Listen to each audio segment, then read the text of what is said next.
جناب صدر اور اس شہر بنارس کے ہندو مسلمان بھائیوں، جو ملک ہندوستان ہم دونوں کا وطن، یہی کی ہوا میں ہم جیتے ہیں، یہی کی پیداوار کھا کر ہم بڑے ہوئے ہیں، گنگا جمنا کے مقدس پانی کو پیتے ہیں، صدیوں سے ساتھ رہتے رہتے ہماری رنگتیں یکساں ہو گئی، مرنے جینے میں ہم دونوں کا ساتھ ہے۔ دوستوں، میں نے ہمیشہ کہا اور ایک بار پھر کہتا ہوں، ہمارا یہ ملک ایک خوبصورت دلہن کی طرح ہے اور ہندو اور مسلمان اس کی دو آنکھیں۔ اگر یہ دونوں قومیں ایک دوسرے میں پھوٹ رکھیں گی تو ہماری یہ خوبصورت دلہن کالی ہو جائے، ہمارا یہ چمن برباد ہو جائے۔ عزیزوں، آج اس بات کی سخت ضرورت ہے کہ ہم یہ معلوم کریں کہ دوسرے ملکوں نے کیسے ترقی کی، کس طرح طاقتور بنے، کیسے اپنے لوگوں کا رہن سہن اونچا اٹھایا۔ اسی بات کو پیش نظر رکھتے ہوئے میں عنقریب ہی انگلستان کے سفر پر نکل رہا ہوں۔ آپ لوگوں نے مجھ جیسے حقیر آدمی کو اتنا وقت دیا، اس کے لیے میں آپ لوگوں کا شکر گزار ہوں، جناب صدر کا شکر گزار ہوں، جنہوں نے آپ سے ملنے کا موقع مجھے عطا فرمایا۔ بہت بہت شکریہ۔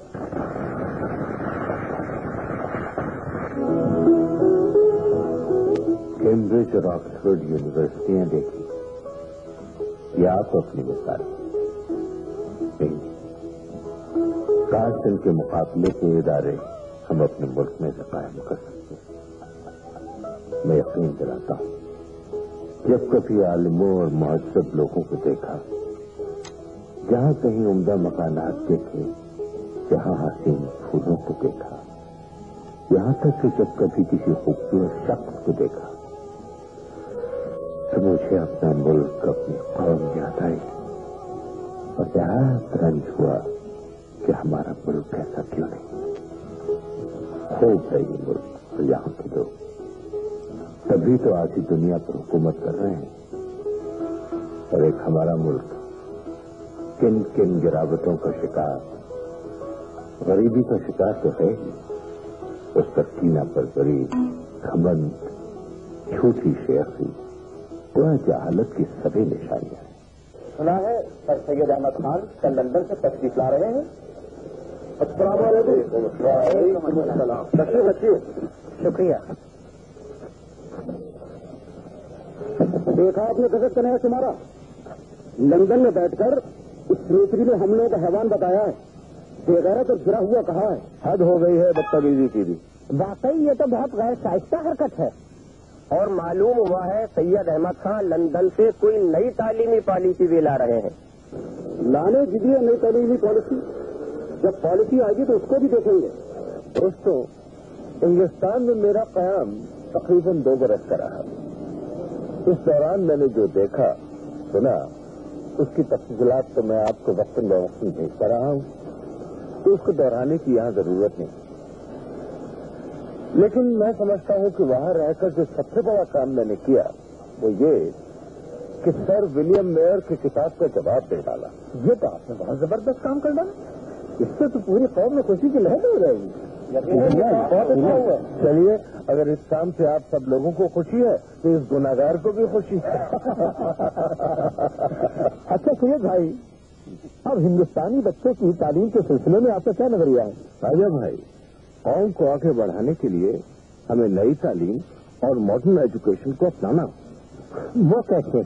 خواجہ علی، اب 500 برس پرانا طریقہ نہیں چلے گا کہ بچوں کو مدرسے میں آمد نامہ رٹوایا جائے، لیلا مجنو، شیری فرہاد اور قصہ طوطا مینا پڑھ کر قوم آگے نہیں بڑھ۔ لیکن سید بھائی، ہماری قوم تو لکیر کی فقیر ہے۔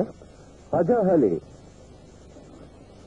لوگوں کے ذہن میں تبدیلی لانے کے لیے سب سے پہلے ہمیں ایک نیا رسالہ نکالنا ہوگا، تہذیب الاخلاق، جس کے ذریعے نئے کالج اور اسکول قائم کرنے کی مہم چلائی جائے گی۔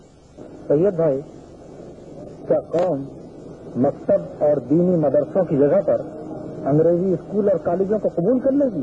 دیکھیے سمی بھائی، کوئی بھی نئی چیز شروع کرنے میں روڑے تو سامنے آئیں گے، اور ہماری قوم کا تو یہ خاص مزاج بن چکا ہے۔ ویسے چیز ہر قوم ہر ملک میں ہے۔ میں آپ سے بالکل متفق ہوں، رسالہ تہذیب الاخلاق ضرور نکلنا چاہیے، اور اگر مخالفت ہو تو اس کا ڈٹ کر مقابلہ کیا جائے۔ السلام وعلیکم السلام۔ کہیے آئیے۔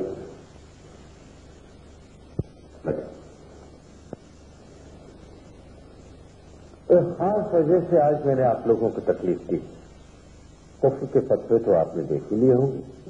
جی ہاں، اب تو شاید کوئی بھی دن ایسا گزرتا ہوگا کہ آپ کے خلاف کوئی نہ کوئی فتویٰ کفر کا کسی نہ کسی اخبار یا رسالے میں نہ آتا ہوگا۔ صحیح کروا رہا ہوں، اور حد تو یہ ہے کہ مولوی علی کا ابھی حج کرنے گئے تھے اور وہاں کچھ چار فتوے لے وہی چلیے، مولوی علی وقت کو ہمارے کفر کی بدولت حج اکبر تو نصیب ہوا۔ ہمارا کفر بھی خوب کچھ آ جاتا ہے، کسی کو مسلمان بنا دیتا ہے، کسی کو کافر بنا دیتا ہے، کسی کو حاجی بنا دیتا ہے۔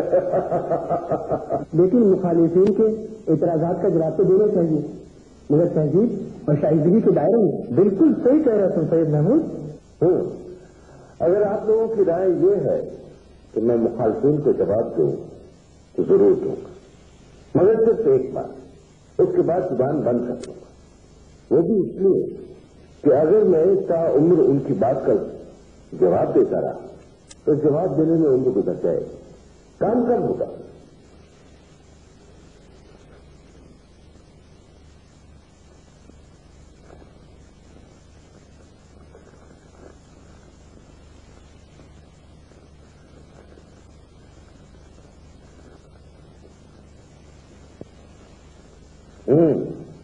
ایک اور طرح یہ لکھا، قتل کی دھمکی آپ کے لیے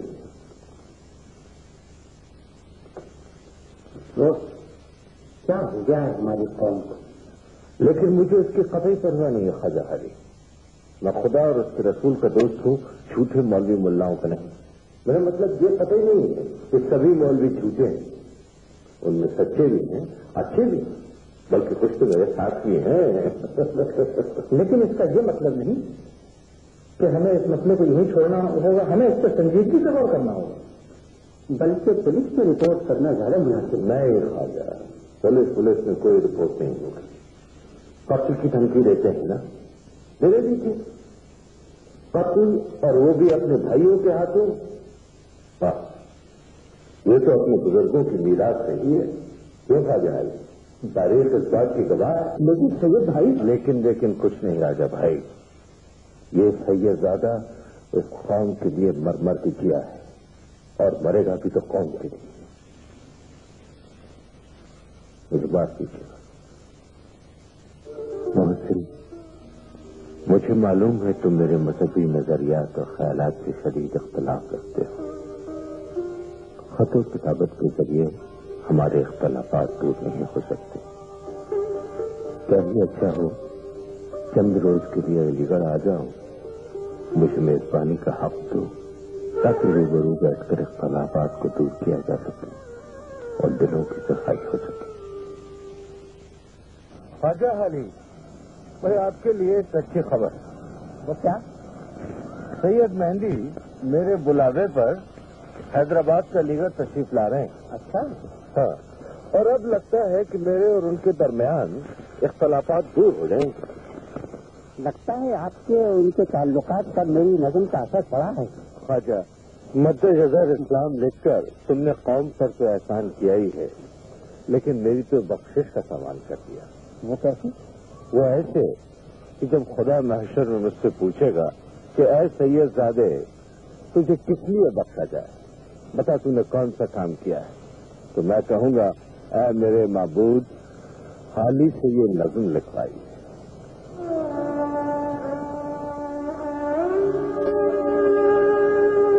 حالی میں تو چاہوں گا کہ قبال اس مقدس کو قبالیوں میں گائے. فقیر اگر بھیک بھی مانگے تو اس کے بند کا رہتے کہ کل کون اور آج کیا ہو گئے تم، ابھی جاگتے تھے ابھی سو رہے تھے. واہ واہ.